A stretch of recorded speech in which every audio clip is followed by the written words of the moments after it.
Hello and welcome to the Queber channel. I'm Jason, your host. This is a big one. We're going to talk about my financial situation. I like to do this once a year or just help people. Zacky's sort of bouncing around and having fun and enjoying himself and wearing himself out. Very easily distracted. You're a good boy, aren't you? He's worn out now. Okay, so I'll give you a bit of background about what was supposed to happen. By now in my life, I should have been off disability or off the earning parts of disability and just minding my own business and not living frivolously, but okay, with about £160,000.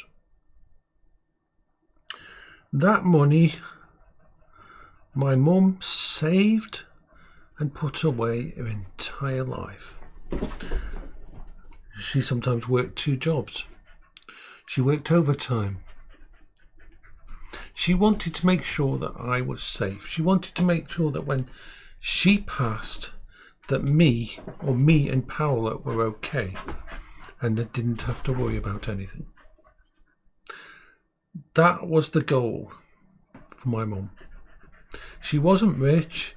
She just was a damn hard worker and put all the money away. She was very intelligent about what she did with her money, as in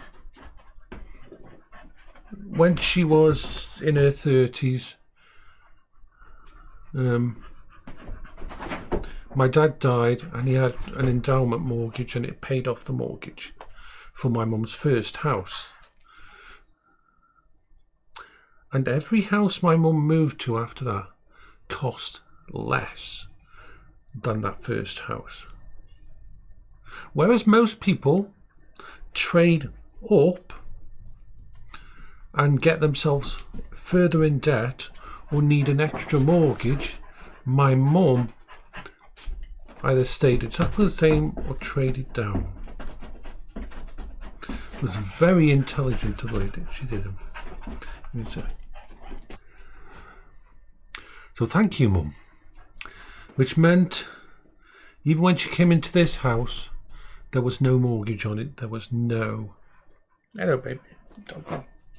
There was no issues of anything like that. So I am very lucky I have this house.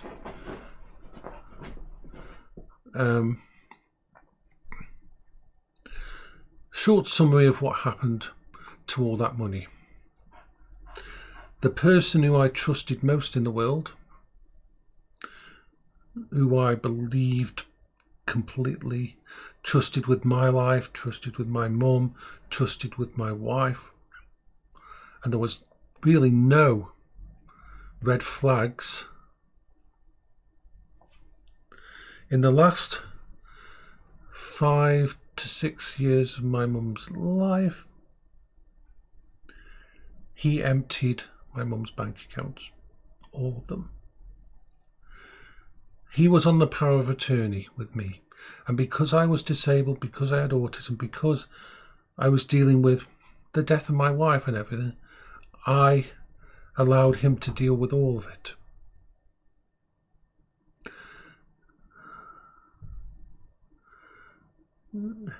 What he always said to me, if you need any money, I've got money and you can just pay me back when your mum passes away.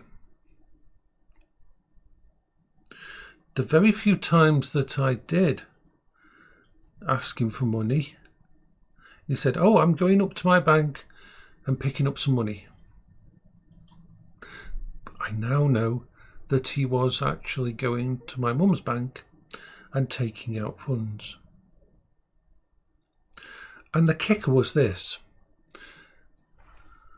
on the very rare few days that he bought, say, £100 back to pay for a air conditioner or something for me, he would take out £1,000 for himself.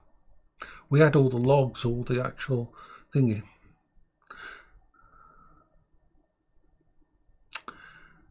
But that isn't the worst of what he did. He not only trashed this house. When I came into this house a couple of years ago, when this person passed away, I had no idea. When I walked in the door, I had no idea, because I hadn't come into this. I had left this house to him with his memories of my mum. I didn't want to invade in his privacy.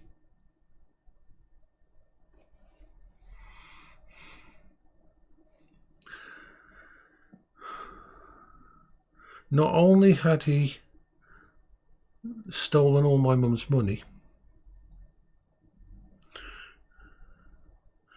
he had actually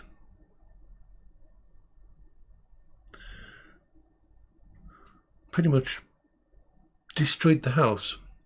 See, he was doing odd jobs as a workman in the area, and if that job needed spare parts, or a table, or a chair, or an electrical system, he would rip it out of this house. You see, before my mum got, when she was diagnosed with early onset dementia, one of the last things she did was redo this house and the place where I was living as well. So when I came back to here, everything pretty much in the house had been replaced with crap from old stuff. For example, we had a combi boiler that my mum bought. It was about 5 years old, brand new. I know because she bought one for us, because we were in the next door, so we could help look after my mum. Didn't live there, but that's complicated. I won't go into that. But I was living next door and she was next here, so we could. So she helped. So I better explain that. Trevor owned the house next door. My mum owned this house. So when my mum was diagnosed with early onset dementia, we made a plan that me and Powell would move in next door. My mum would furnish it, really kit it out for us. She spent, I think, £30,000-40,000 kitting out that house. And at the same time, she had her kitchen redone. She had all her electrics redone. She had a new shower. She had a new bath. She had everything done in the house so that as she got iller, the house would be in a good position.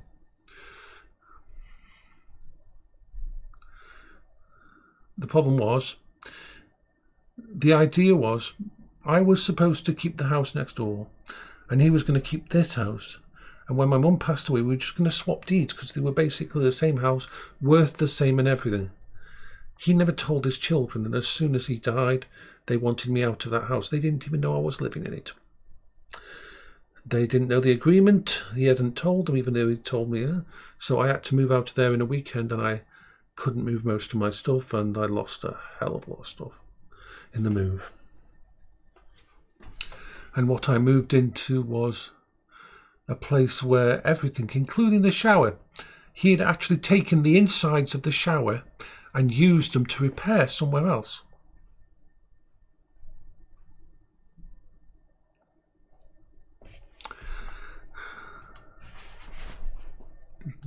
So literally everything had to be redone, but we had no money, so I had to sell most of my coping strategy that I brought to this house. Now, one of the banks refunded some of the money, which was brilliant of them. And that money we had to use to repair this house and deal with the security issues and that. So that's the past. That's never going to happen. What was supposed to happen will never happen. I'm just glad actually that my mum was so far into dementia at the time that she never knew what Trevor had done.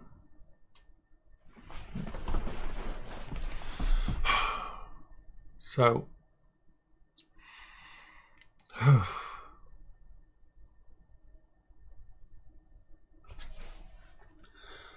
How can I put this? So what am my situation at the moment?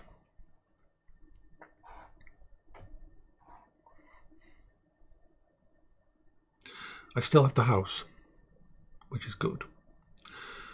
I am in transition from the old benefits to the new benefits. And the new benefits system, short term, might be very good. But I really wish Trevor hadn't done what he'd done. Because the swapping over between one fund and the next money is, they expect you to survive for 5 weeks without money or around about there. You can get a loan off them, but you have to pay it back over time, and it lowers your amount of disabilities, your benefits you get. So at the moment I'm in that interim part. Short term, once I'm on universal credit, should be fine. I will know next month. I will be able to figure it all out and rebalance some budget. So it might be hairy for a while. Now you probably noticed me talking about the Steam Deck and things like that. Now this is where I have to specify something very important.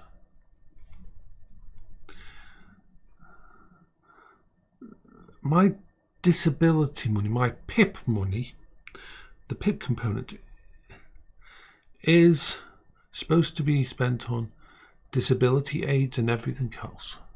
Now, everything I have computer-wise and technology-wise and VR and all that is classed as disability aids. It all helps me function. It all helps me do stuff. So, in theory, I can sell a couple of items in the house to get enough to buy a Steam Deck.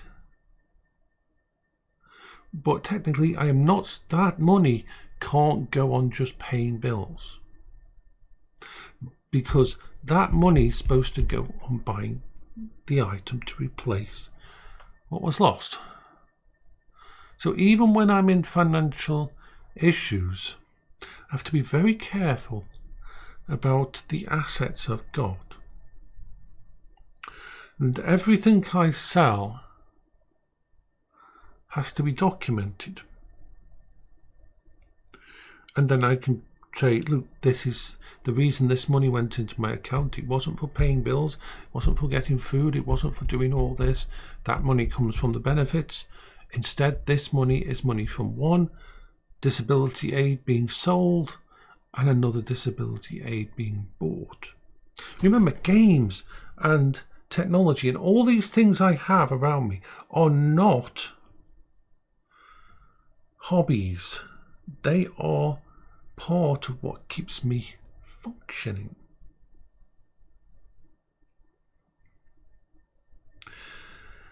It's not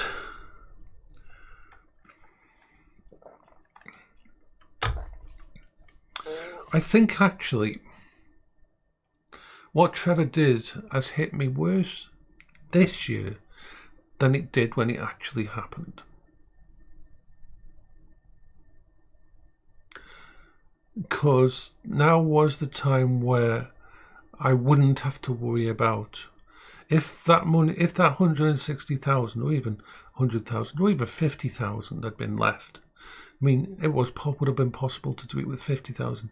If that money had been available, then I could have come off means-tested benefits and just live my life, not being under the microscope of the Department of Work and Pensions and worrying about what the next cut to benefits will do or what the next requirement will cause stress for me.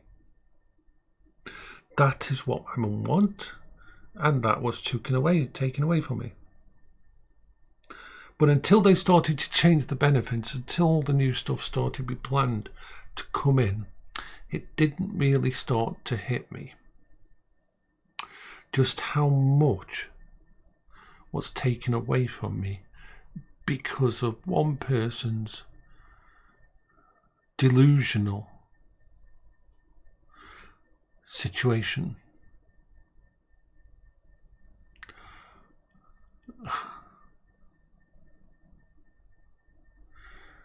And I feel guilty. I feel guilty because I didn't see it happening, because I was too wound up in my own situation to keep an eye on things, that I didn't check my mum's bank accounts, that I didn't keep an eye on everything, that I trusted too easily. I feel guilty that as if I failed my mum because she worked her entire life to put this money away from me so I'd be okay.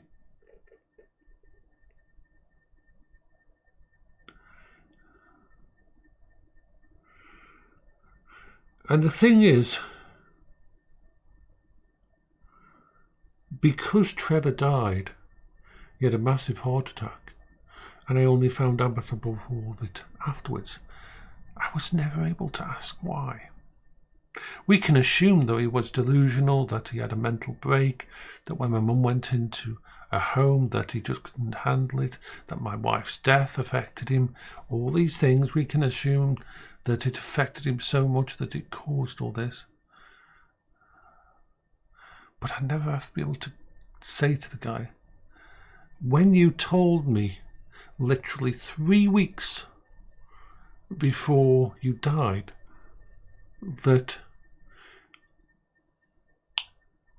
if I needed any money, just ask, and that if there was any problems, that you'd pay for it.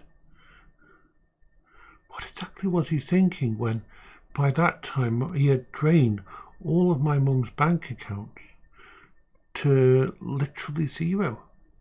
There was, well, to be fair, my mum's primary bank account had about £34 in. It should have had about 96,000 in.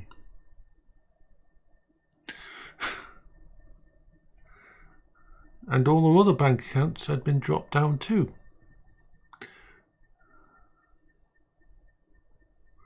And so it did hit me hard. It did hit me very hard. Not because I'm interested in money, not because I'm a person who is into the shiny, because my mum did all that hard work over years and didn't spend it on herself because she knew that I would need looking after.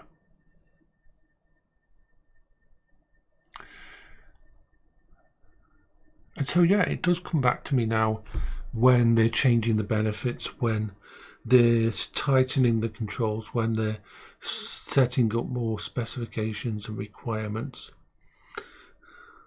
It does bother me now. And there's nothing I can do about it.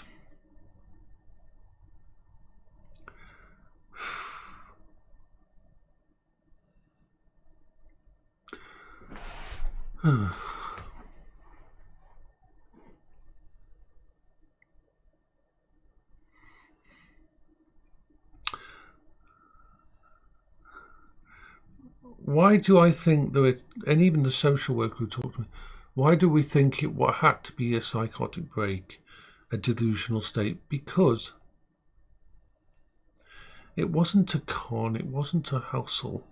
He had been involved with me and my mum and Paula for upwards of 10 years. And for 99% of that time, he had been a wonderful guy.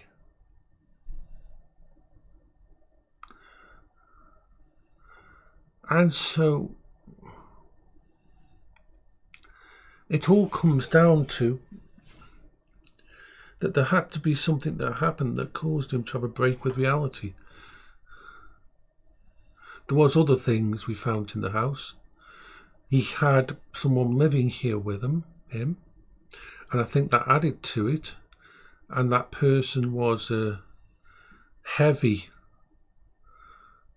drug and drink person. Of course, I only found out all the bad stuff after he had passed away.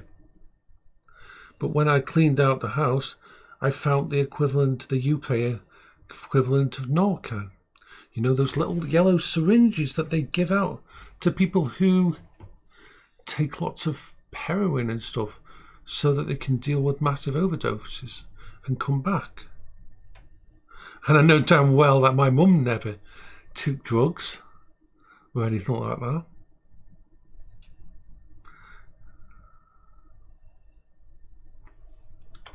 So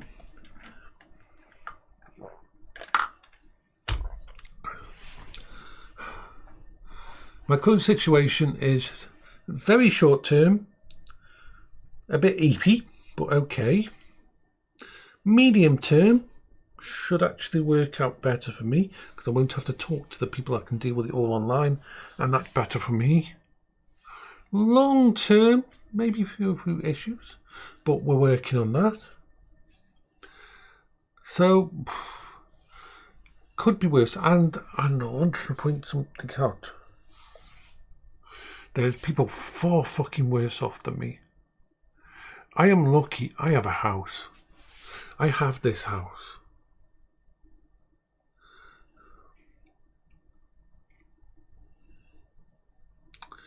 And that is like the most important thing. I have a shelter. I have a wonderful dog. I have good friends. I have my technology. It just sometimes gets to me how much better I should be in my situation now.